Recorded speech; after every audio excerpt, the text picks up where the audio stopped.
welcome to the Six Report. Today I'm joined with Terry Lynch, CEO over at Power Nickel, to discuss the recent drill results. Terry, thanks for coming on, but I'll leave you to discuss the drill results and we can take it from there. Great to be here as always. Yeah, we had another, great drill release. I guess it was Thursday, and big intersection, 30 meters. 0.6% nickel and 0.4 copper and some palladium and cobalt. So more than 1% in IEQ, I think, and included 8 meters of almost 2+%. So very consistent. Drilling with the Nisk main ore body. So that's just another great, wrap of the season. We've had, I think, 6 assays, and each one has had big intersections with big grade. And at the end of the day, you have a very responsive ore body, and we're well on our way to commercial mine status at Nisk. Perfect, thank you. And when I was reading the press release, something caught my eye. It was that abstract stating that hole 34 was abandoned due to technical issues. Could you touch on these technical issues and if they have been mitigated? Yeah, so basically, sometimes when you're going through the massive sulfides, the ground the rock is a little bit broken, and so it can be hard drilling in there. And so we had that experience a couple times earlier in the campaign and had to abandon a couple of holes. And this is not uncommon in mining. And a lot of times what you do is you drop down from a size in your drill to like an NQ and a smaller drill core and just a bit more fluid, and then you get through it. So that's what we did the last go around. So eventually we were able to get through it, but and sometimes you take a slightly different angle, at the pitch. That's mining. Mining is there's always if it was easy, everyone would do it. But it ultimately gets done. So we were satisfied we got the scientific resolution we wanted in that area. So this is fairly normal course in every mining campaign that everyone experiences some drill bit difficulties, but engineers and geologists work their way through it, and we were able to do that. Okay, that makes sense. Thanks for the clarification. Now, also based on that May 10th press release a little while back here, you had some successful step outs of like 5 kilometers from the main Nisk resource, right? So I'm just wondering, how are you allocating meters in terms of step out and infill?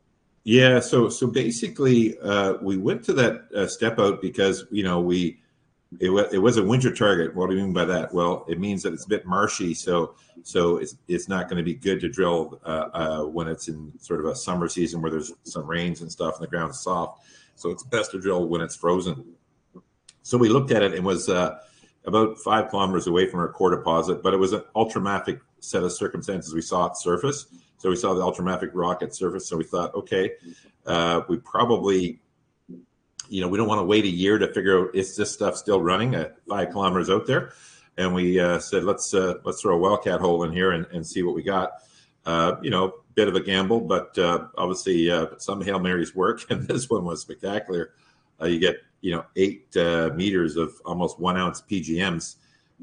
60 meters from the surface. It's almost like bring the backhoe out there and start mining, because that's like $1,600 rock. It's unbelievable. So that was exciting, and what was exciting for us, 2 big things that market missed both apparently. One is that means that 5 kilometers out, this thing is still charged.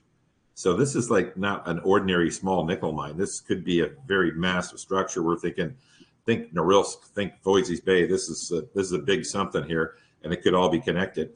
So that's exciting. And then the other thing is that often in these really big charged areas, like Raglan 2, which is northern Quebec, you get these pooling of the high-grade PGMs as an expression of what's underneath the surface.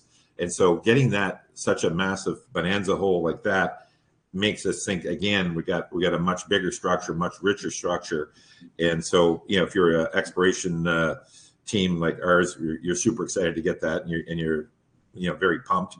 And unfortunately, when we put that out, I thought the stock would triple, honestly, and the stock went down 20%. So it's a bit of an insane market right now where good news is sold, and but I say to people who are frustrated with the stock price as we are, I say to them, look, you know what? You can't trade junior mining stocks. people that think they can trade junior mining stocks are idiots. Okay, I'm gonna just flat out say that.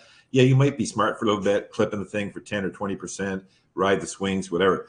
But you're going to miss the mother of all runs, because when these things run, they just run. And if you're not there, you missed it. And this thing is going to go from 25 cents to $1.50, and it's like, oh my God, I knew all about this story. I knew it was good, and I was trading it, and I missed it.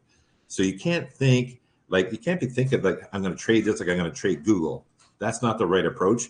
You have to have a segment of your portfolio where you become an actual investor, not a momentum trader, not a swing trader, a person that says, hey, I've done my due diligence. This looks like it's going to be a mine, and we know that mines get paid hundreds of millions and sometimes billions of dollars. These guys are 25 million, so that means 10x or 20x or 50x. And am I prepared to wait for 12 to 18 months or 24 months for that? I bloody well should for a section of my portfolio. I get people need liquidity, I need other things. I'm not suggesting people mortgage their houses and buy power nickel, but I'm saying as investors, put your investor hat on and say, hey, I need to have a chunk of my portfolio where I'm an investor, and I'm gonna ride this thing until I get over $1, and then I might take a piece off, and then when it gets over 2, I may take another piece off. That's how you win in junior mining.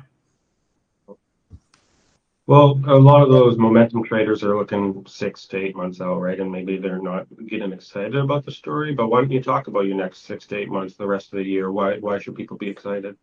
Yeah, so people should be excited, and they should be starting to feel a bit desperate, because we're at the point now where we're now talking with strategics, and I suspect the next money we take in this company will be strategic, and that will be sort of the closing of a window, I think, because all of a sudden people are skeptical about nano cap junior miners, which is what we are, until all of a sudden a major step up and says, hey, here's a check because we believe this is going to be a mine, and then all of a sudden you get revalued, and and if you're not in at that point, well, you sort of miss the party, and maybe you can get in just on the announcement or whatever, but you have to move quickly at that point, and then others will be moving at that point.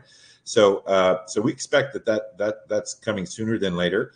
We're just deploying our fleet ambient noise tomography, which is the advanced geophysics program that we're using to basically identify where the next pods are. The nickel sulfide mines come in pods. We got one great pod in Nisk, Maine. We think there's several more pods to be discovered.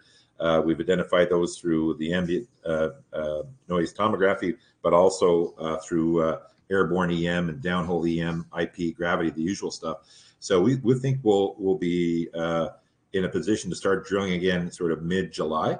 And then, we'll be drilling from mid-July until Christmas, and reporting these things. And it's not a stretch to think that we'll have several pods to bring to the table here, and so that's exciting. We'll also have our we're doing a metallurgy study on the project, and that's what's basically the last thing we need to update our 43101.